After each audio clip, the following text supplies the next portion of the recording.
Good morning and welcome to our service.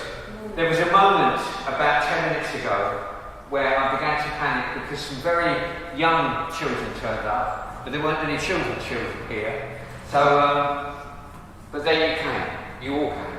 And we've had people tuning in, I hope on the live stream as well. Lydia has given me the thumbs up, said that there's people tuning in as well, and you'll hear live. Wonderful. This is Good Friday, which in many ways is not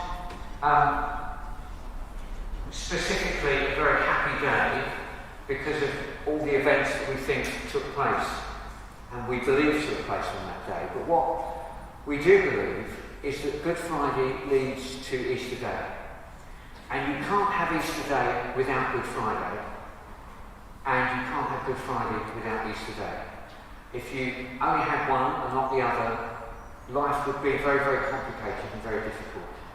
And I think it's very important, especially as we're having the celebration today for children, that we remind ourselves that what happened after Good Friday, because otherwise we would leave everybody feeling very, very sad and very miserable if we didn't come to the conclusion.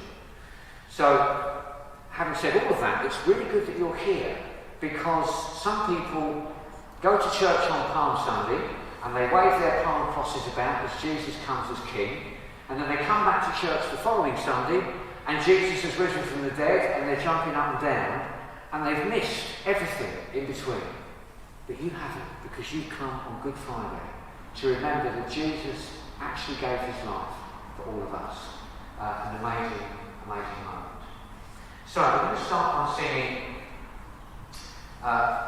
the song, My God is so big, so strong, so much. I hope you've got, you have, we've got all this service, that's right. And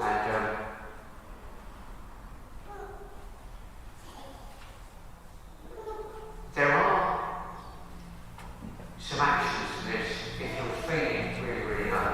The most important thing is to be able to shout, because the first bit, my God is so, you don't know, my God is so big.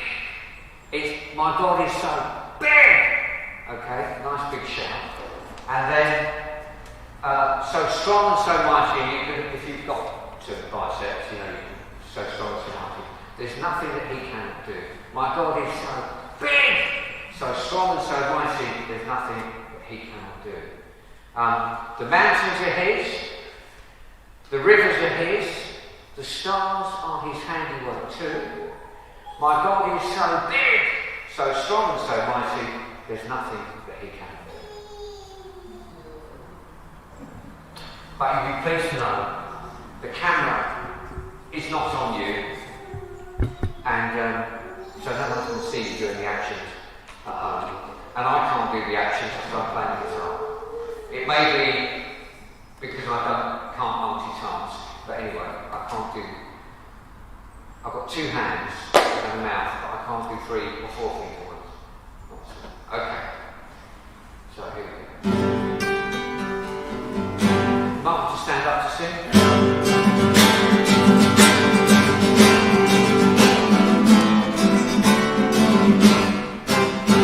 My God is so big, so strong and so mighty, there's nothing that he cannot do. My God is so big, so strong and so mighty, there's nothing that he cannot do. The rivers are his, the mountains are his, the stars are his handiwork too. My God is so big, so strong and so mighty, there's nothing that he cannot do. We'll do it again, and I'll get the words in the right order this time, I promise. Here we go. My God is so big, so strong and so mighty, there's nothing that he cannot do. My God is so big, so strong and so mighty, there's nothing my God cannot do. The mountains are his, the rivers are his, the stars are his handiwork too. My God is so big, so strong and so mighty, there's nothing my God cannot do. Please be seated.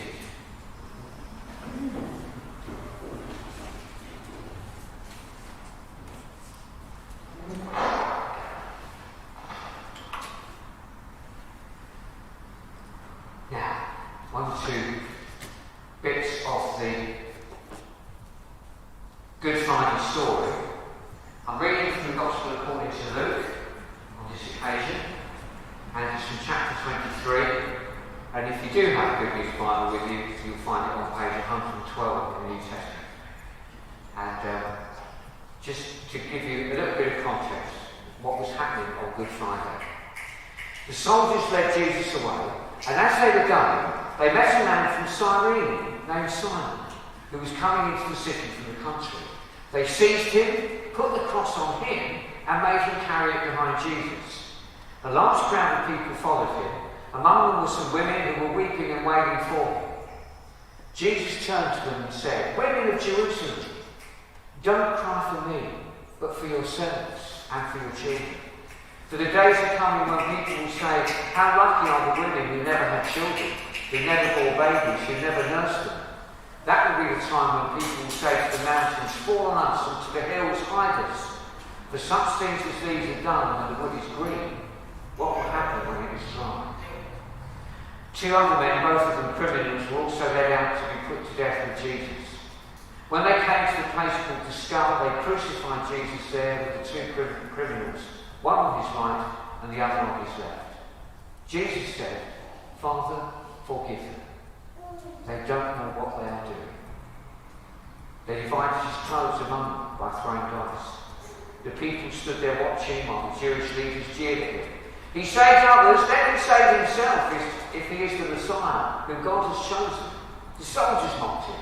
They came up and offered him cheap wine and said, "Save yourself if you are the King of the Jews." Above him were written these words, "This is the King of the Jews." One of the criminals hanging there hurled insults at him. "Aren't you the Messiah? Save yourself and us." The other one, however, rebuked him. "Don't you fear God? You received the same sentence he did. Ours, however, is only right, because we are getting what we deserve for what we did. But he has done no wrong." And he said to Jesus, "Remember me, Jesus, when you come as King." Jesus said to him, "I promise you that today you will be in paradise with me." It was about 12 o'clock when the sun stopped shining and darkness covered the whole country until 3 o'clock. And the curtain hanging in the temple was torn in two. Jesus cried out in a loud voice, "Father, into your hands I place my spirit." He said this and died. The army officer saw what had happened, and he praised God, saying, "Certainly, he was a good man." This is the word of the Lord. Thanks be to God. Now, I've just realised I've made a slight boo-boo. I didn't actually bring the notice out that would go over the cost. There's a copy of it on the front of the service sheet, but give me 1 minute and I will go and get it to add to the visual aid.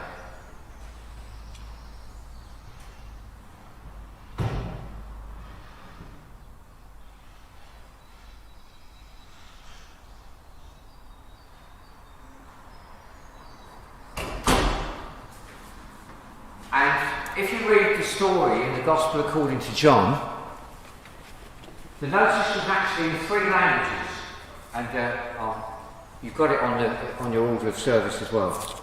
But the top one is Hebrew, and that goes from that side to that side. Hebrew is reversed to the way that we write our writing. So, but it says, I'm not going to attempt the Hebrew, but it says Jesus of Nazareth, the King of the Jews. That was the accusation against him. He was being put to death by the Romans because he was guilty of treason by claiming to be a king. Hebrew was the language of the people in Israel at the time. Then it was put in Latin, which is Jesus Nazarenus Rex Judaeorum, because Latin was the language of government. The Romans ruled the world, and their language was Latin, and they wanted people to be able to read the official accusation against Jesus. And then finally, the third one was in Greek. Jesus, hop, Nazareus, hop, Basileus, which means Jesus of Nazareth, the King of the Jews. And the reason it's in Greek was because that was the international language, the language that everybody else who didn't speak Hebrew or Latin could speak. So nobody was in any doubt as to what was happening to Jesus and what the accusation was against him. And of course, the Jewish people didn't want to believe that he was the king, because they didn't believe that a person like Jesus could be their king. They were expecting a warrior to come in and smash the Romans and throw them out, not some Prince of Peace on a donkey. That's not what they wanted. Similarly, the Romans saw him as a threat because they had one king, and that was Caesar, and they didn't want to have any other kings in their world, and that's why they were in. But Christians believe that because Jesus was perfect and innocent, he was able to die for us, to take the wrong of the world on himself and die for all of us. And we'll be thinking a little bit more about that as we go through the service. And first of all, we're going to sing. I danced in the morning when the world was begun. A wonderful song about what Jesus came to do.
In a moment, we're going to be very clever.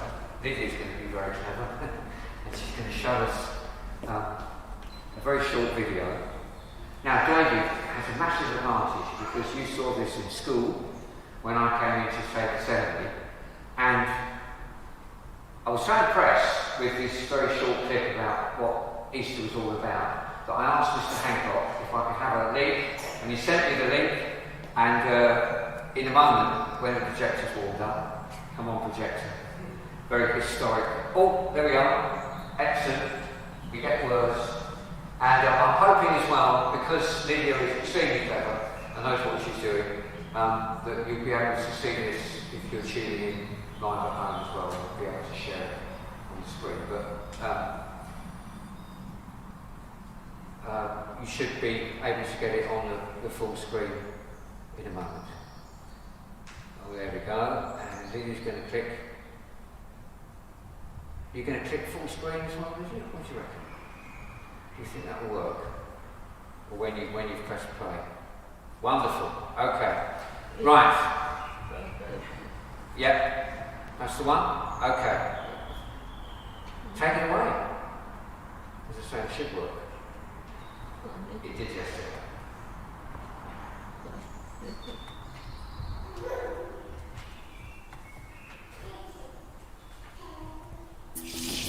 Welcome to Religions of the World. Christianity, the religion of Christians. The two most important festivals that Christians celebrate are Christmas and Easter. Christmas is a celebration of the birth of Jesus, but Easter is a celebration about the end of Jesus' life on earth and the start of his new life in heaven with God. The Christian story of Easter. During his life on earth, Jesus taught many things that people hadn't heard before. Huge crowds loved him, and he had many friends and followers. But this made a lot of the people who were in charge very jealous and angry. Finally, the leaders had had enough and decided to punish Jesus. They put him on a cross on a hill high above the city of Jerusalem. This is called the crucifixion. When he was crucified, Jesus prayed for the people who were killing him and forgave them. Jesus died on the cross. Christians remember this on a day called Good Friday. All his friends and followers were very sad. When Jesus died, some wanted to take care of his body, so they carried him down from the cross and wrapped him in white cloth and put his body in a burial cave called a tomb. One of Jesus' best friends, Mary Magdalene, and some others saw where Jesus was buried. They watched as a big stone was rolled across the entrance of the tomb to keep Jesus' body safe. As the sun was rising on Sunday morning, Mary Magdalene returned to the tomb with some friends. When they arrived, they saw that the great stone had been rolled away from the tomb. Mary and her friends couldn't believe their eyes, and they were very frightened. Who could move such a big stone? They saw a figure in white in the garden. Could it be an angel? The figure said, "Do not be afraid. I know you are looking for Jesus who has died, but he isn't here. He has risen. He is alive again, just like he said." The women were very confused. They looked into the tomb, and just like the angel said, Jesus' body had disappeared. The tomb was empty, apart from the clothes that Jesus' body had been wrapped in. Mary's friends hurried away, but Mary stayed in the garden crying. She saw a man in the garden. He asked, "Why are you crying?" Mary thought he was a gardener and said, "I am sad because Jesus' body has been taken away. Have you taken his body away? Show me where you put him." The gardener stepped into the sunlight and said, "Mary." She recognized him then. It was Jesus, alive again. Mary was so happy that Jesus had risen. Jesus asked her to go and tell all his other friends, whom he called his disciples, that he had risen from the dead. This day is remembered by the celebration of Easter Sunday. Mary hurried to tell the disciples the good news, but they didn't believe her. They needed to see Jesus with their own eyes if they were going to believe he really was alive again. Over the next few days, Jesus appeared to all his disciples to prove that he had risen again. He asked them to go out and spread the good news. After about 7 weeks of seeing Jesus alive again, his disciples saw him one last time. He rose up from a mountaintop and was hidden by the clouds. Now, every year, Christians celebrate Easter to remember Jesus and how he died, and then rose from the dead to take his place in heaven with God. Okay, thank you, Lydia. And what impressed me when I watched that before in school was the fact that it was in school and it had been made by the BBC to show in school, and it actually told the Christian story as I believe the Christian story should be told, not in any sense casting any doubt on it or changing the way that things are. So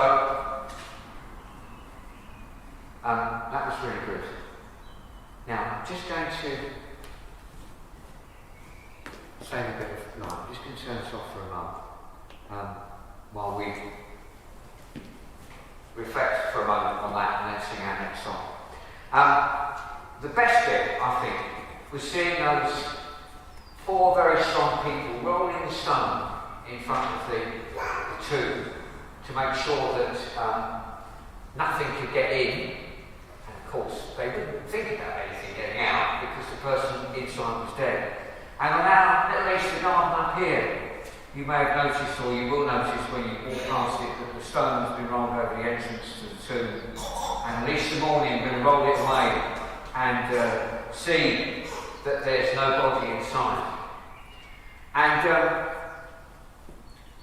a story for you, which I think will help to show just how important today and Easter Day are.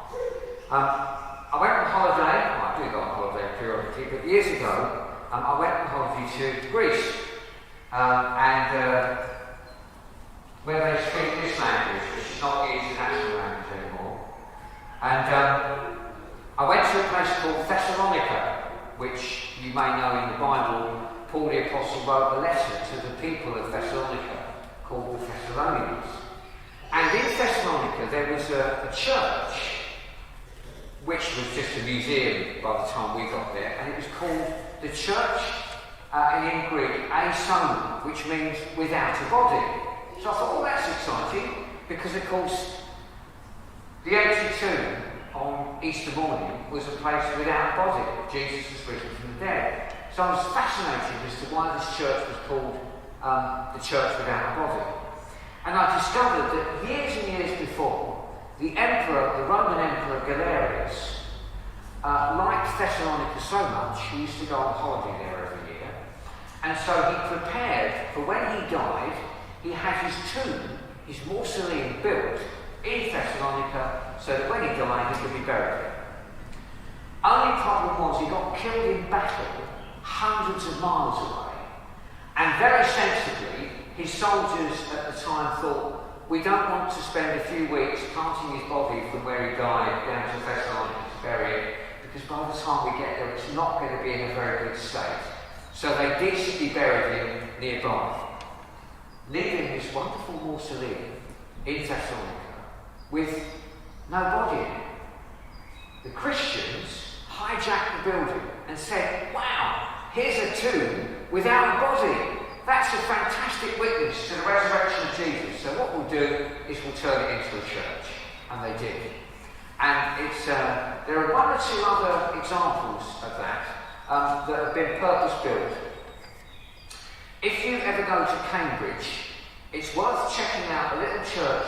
Its nickname is the Round Church in Cambridge, but officially it's the Church of the Holy Sepulchre, because it's actually a church that's built to look like the tomb that Jesus was buried in Jerusalem, modelled on the tomb that they dug up and they believe is the tomb that Jesus was buried in. And it's actually called the Holy Tomb, the Holy Sepulchre, because it's where Jesus rose from the dead, and of course there's no body in it. And that's what makes Easter Day so fantastic. But you have to go through Good Friday first, because you can't have resurrection without going through death. And that's what Jesus has done for us. So, I may never march in the infantry, ride with the cavalry, shoot with the artillery, we're going to say. And when my children were incredibly young, I can't believe how old they're getting now. When they were very, very young, they went to a holiday club at Easter time in Upney Baptist Church when I was a vicar in Gabriel. And the holiday club people wrote the second verse. Now, if you want to do the actions, you may do so. I may never march in the infantry, that's fairly easy, you can march on the spot. Ride with the cavalry, shoot with the artillery. I may never zoom or the enemy, for I'm in the Lord's army. Yes, sir, I'm in the Lord's army.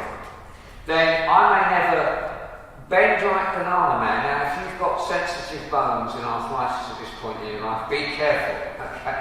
I may never bend like banana man, fly like Superman, climb like Spider-Man. Indiana Jones, do a bit of lasso, is not the kind of guy I am, but I'm in the Lord's army. Yes, sir. Have fun. And remember that we have nothing to fear from the world. Jesus has won the victory for us by dying on the cross and rising from the dead. And now we can enjoy being in the Lord's army and go with him.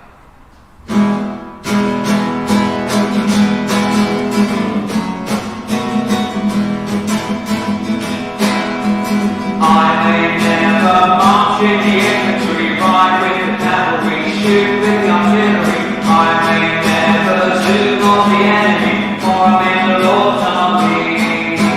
I'm in the Lord's army, yes sir!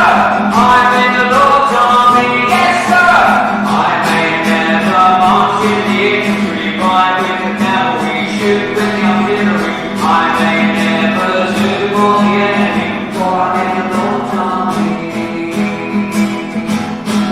I may never bend like an arm man, fly like Superman, climb like Spider-Man. Indiana Jones is not the kind of guy I am, for I'm in the Lord's army. I'm in the Lord's army, yes sir! I'm in the Lord's army, yes sir! I may never bend like an arm man, fly like Superman, Spider-Man. Indiana Jones is not the kind of guy I am, for I'm in the Lord's army. Yes, sir! Brilliant, okay. You may be seated.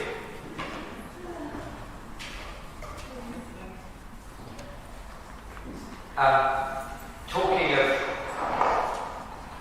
many, many years ago, when my children were young, when we were all a lot younger, I was trying to work out, I think it must have been about 11 years ago, we actually had a sort of Holy Week club in the church here at St. Gabriel's.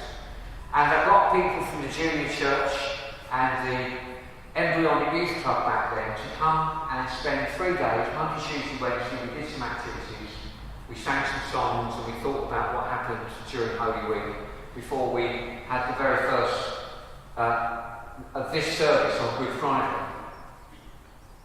Before the pandemic, we were allowed to have hot cross buns afterwards in the hall. Sorry we can't do that this year, but maybe we'll reintroduce that at some point. Fantastic, sorry, this screen's coming back together. Anyway, one of the things I got them to do was to draw some pictures of, or to colour some pictures of the events that happened before Jesus died and rose from the dead. Now, if you go to much higher churches, you'll notice around the walls there are pictures of Jesus with numbers all around the edge of the church, and they're called the Stations of the Cross.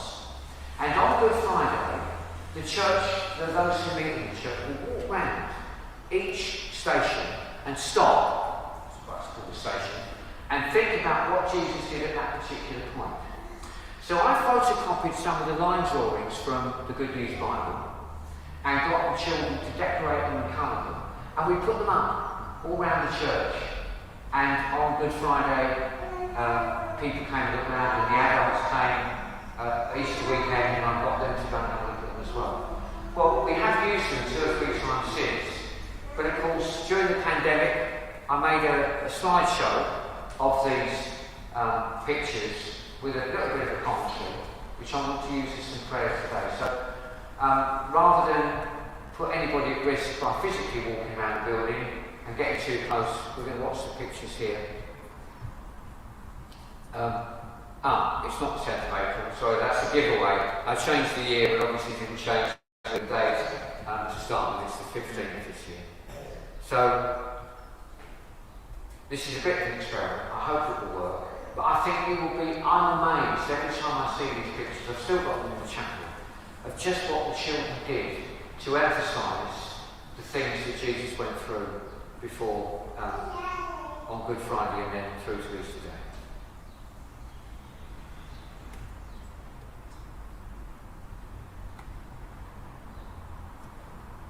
Welcome to this meditation on the Stations of the Cross. What you're going to see are pictures that were actually drawn made by some of the young people from our youth club and junior church, way back. It must have been the first or second year I was here, so they're getting on for 10 years old. And the Stations of the Cross are a full part of Christian tradition for many, many years. They've been quite stylised pictures going around the church of the process of Jesus' passion, death, and resurrection. And I wanted the young people to create something for themselves. So we took those little line drawings from the Good News Bible, blew them up onto a big bits of paper, and they coloured them and they stuck things on them, and they made them really, really exciting. So I know we can't meet in the church today, but perhaps we can walk around the church and we can actually discover what it means to follow that pattern of those Stations of the Cross.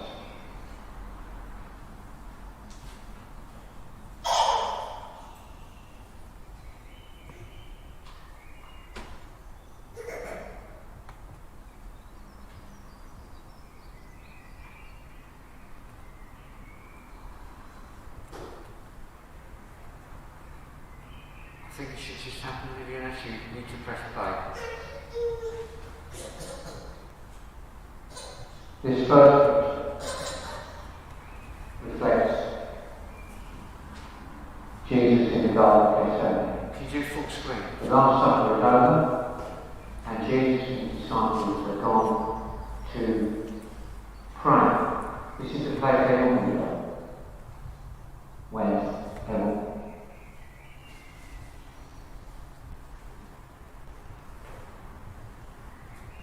this first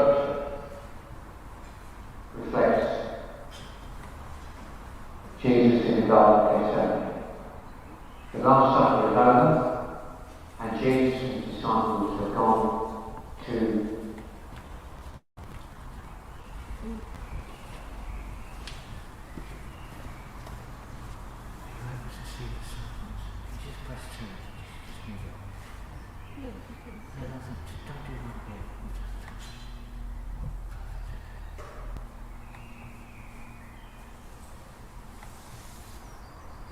Judas Iscariot had been looking for an opportunity to betray Jesus to the authorities. Perhaps Judas didn't realise that Jesus was the kind of Messiah he was. Maybe Judas wanted some revolutionary leader. Maybe Judas wanted somebody to fight the Romans. But this was the moment of darkness, when Judas knew he could arrest Jesus because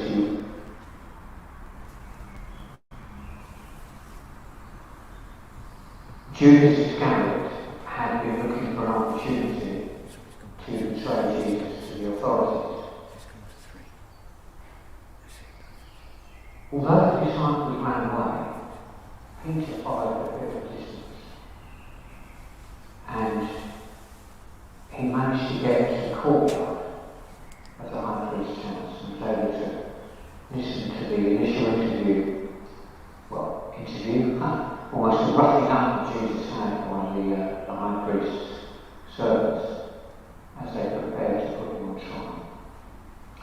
And Jesus had predicted that Peter would say 3 times that he didn't even know who Jesus was.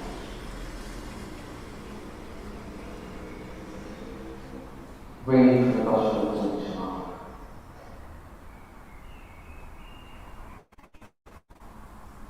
The Jewish court, the Sanhedrin, found Jesus guilty of blasphemy because he claimed to be equal with God. But they didn't have the right to put a man to death, especially if they were in an occupied country. So they had to get the Romans to condemn Jesus. And the Romans wouldn't do it on blasphemy because the Romans had many gods and it wouldn't suffice them to find another one. So they had to find another one. And in the end, Jesus was condemned for treason, for apparently claiming to be a king. And so people shouted out, "We have no king but Caesar." A reading from the Gospel according to Mark. One sentence had been passed, and Jesus would be crucified. The soldiers took the opportunity to whip him and to make fun of him. A reading from the Gospel according to Mark. And they clothed him in a purple cloak. Jesus, like most prisoners condemned to die, had to carry his own cross to the place of execution. In reality, it was probably the crossbeam that was fixed across his shoulders, which he had to carry, and then he would have been hauled up onto the upright. We don't know if the man carried the whole cross. But Jesus was weak. He'd been whipped by the soldiers, and in fact, a lot of prisoners died under the scourging. So Jesus was lucky to still be alive at this time, if you can call it luck, being led out to be crucified. But he was weak. And on the way, the soldiers grabbed somebody out of the crowd to carry his cross. A reading from the Gospel according to Once they got to Golgotha, the place of the skull, the place of execution, they crucified Jesus. The most barbaric way to get rid of a human being. They nailed Jesus' mother was at the cross. What mother wouldn't be? Her son has been abused so badly and is now dying. Nobody expects to bury their children. Mary was there to give what comfort she could. But Jesus, at the heart of it, in pain and suffering and knowing he was going to die, was still concerned about his mother and was able to give her into the care of his friend.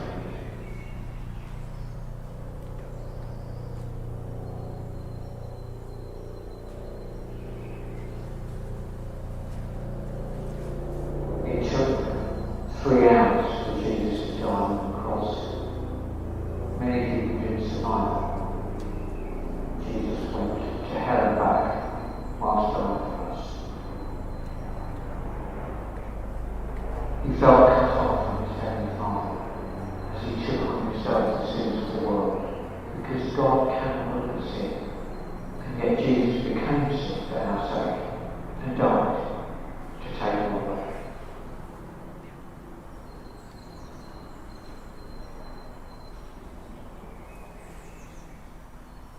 Once Jesus had died, there was the opportunity for relatives to come and take the body, otherwise the body would have been dumped and probably unceremoniously burnt, as that's what Romans did with dead people. But Jesus had friends in life and in death, and one of them was a man called Joseph of Arimathea, who was a rich man, influential, and he was a member of the council. Of course, he hadn't spoken against Jesus at the trial, he had time to save him. But now, doing what he thought he could do, he decided to take charge of Jesus. A reading from the Gospel.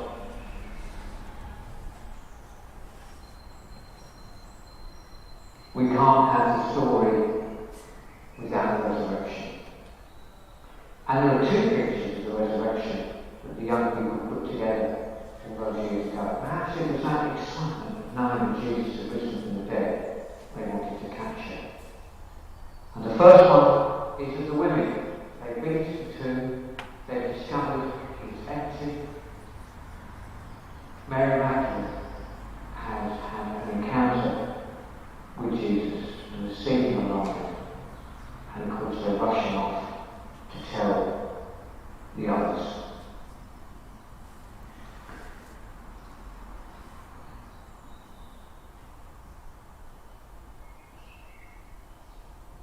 Jesus is risen from the dead.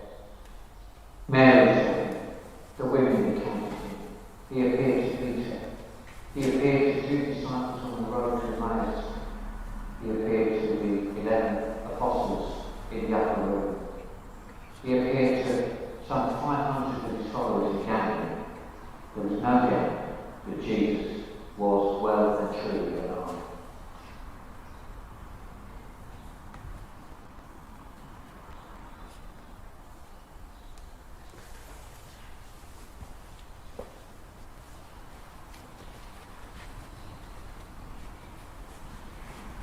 I'm still really pleased with the pictures that the young people did.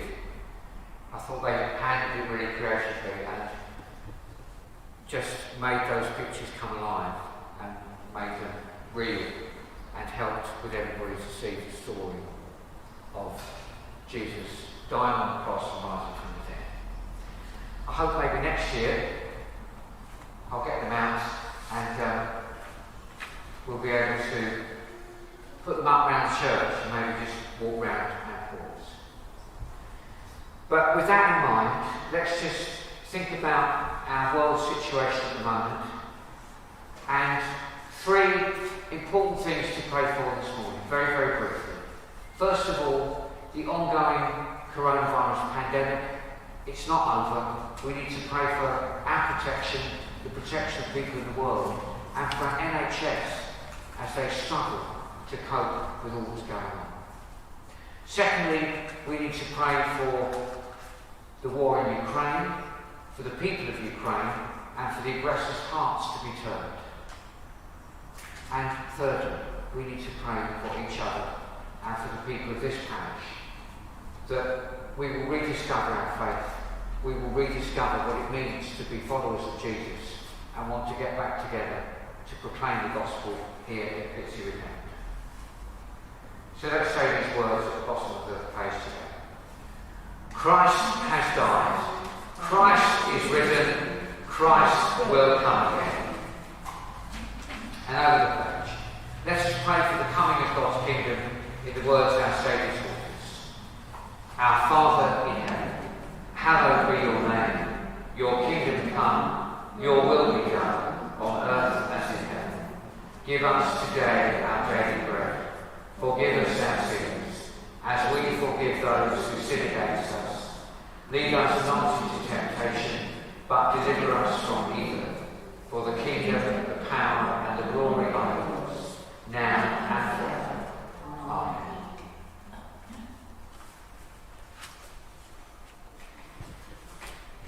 Thank you for coming today. I did ask everybody if they could try and come to something during Holy Week, so they didn't just have those 2 Sundays that I was talking about, and you came today. Before we sing our last song, very briefly, can we give Lydia a round of applause, please, for what she's done?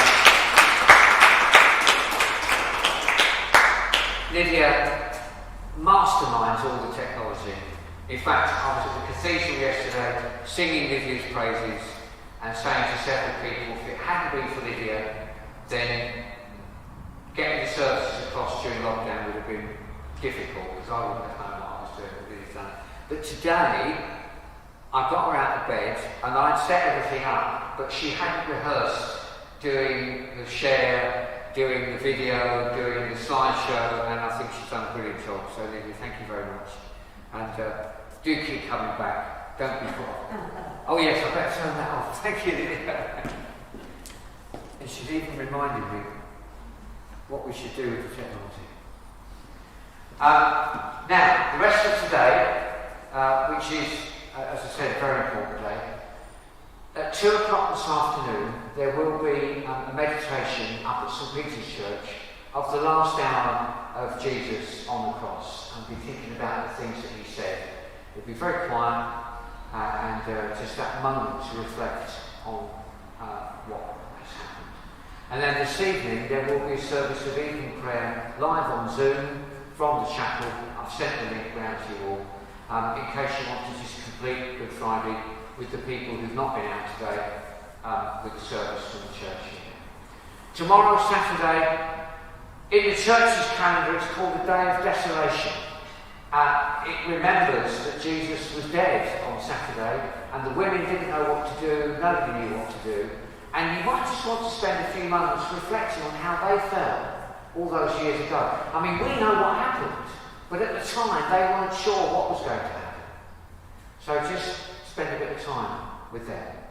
And then Sunday reminds you, if you're up at dawn at 5:30, you can meet us outside the church. We'll light the fire, we'll read the stories from the Old Testament about our salvation, and come in here as the sun rises and have communion together. Now I'm assured by the weather forecast that the sun will rise on Easter Day, which is good news.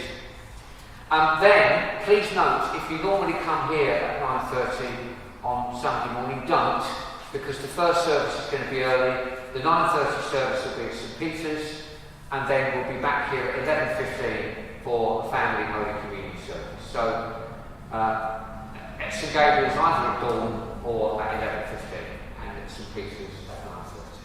And then in the evening, there'll be a pre-recorded service on YouTube. But thank you once again. We'll sing the song, we'll finish with the blessing, and then I will ask you to leave by the one-way system, and look forward to seeing you on Easter Day.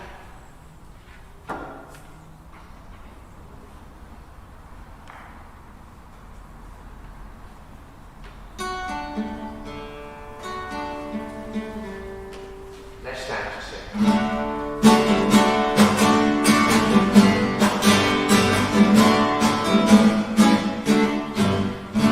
Normally I'd split you in half, but as you can see, the bride side of the church is completely empty today. If you want to sing Hosanna in the chorus, fine. If you want to do the sing, you may do either, whichever you feel like. Give me oil in my lamp, keep me burning. Give me oil in my lamp, I pray. Give me oil in my lamp, keep me burning. Keep me burning till the break of day. Sing Hosanna, sing Hosanna, sing Hosanna to the King of Kings. Sing Hosanna, sing Hosanna, sing Hosanna to the King. Give me joy in my heart, keep me praising. Give me joy in my heart, I pray. Give me joy in my heart, keep me praising. Keep me praising till the break of day. Sing, sing, sing, sing, sing, sing, sing, sing, sing.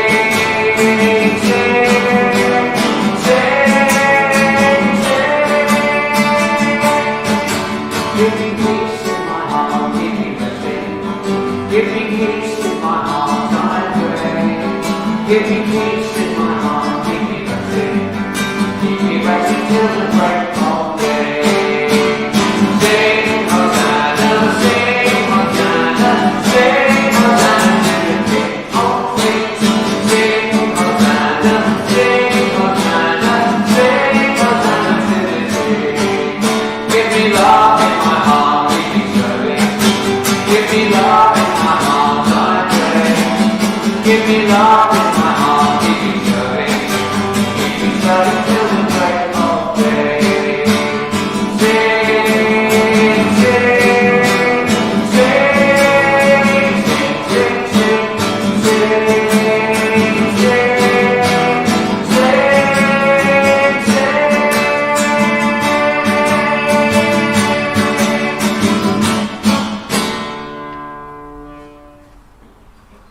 might like to be seated for the prayer.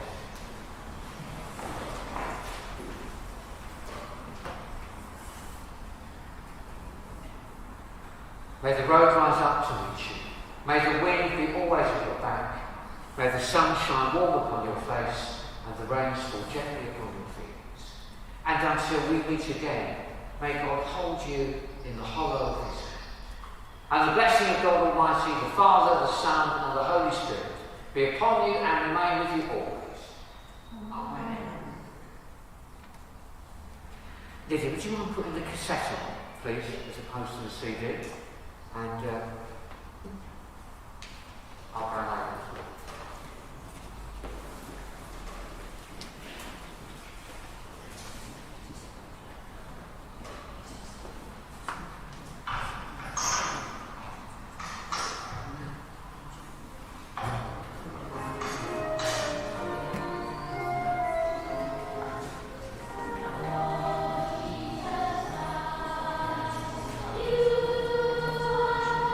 Go in peace to love and serve you in the name of God.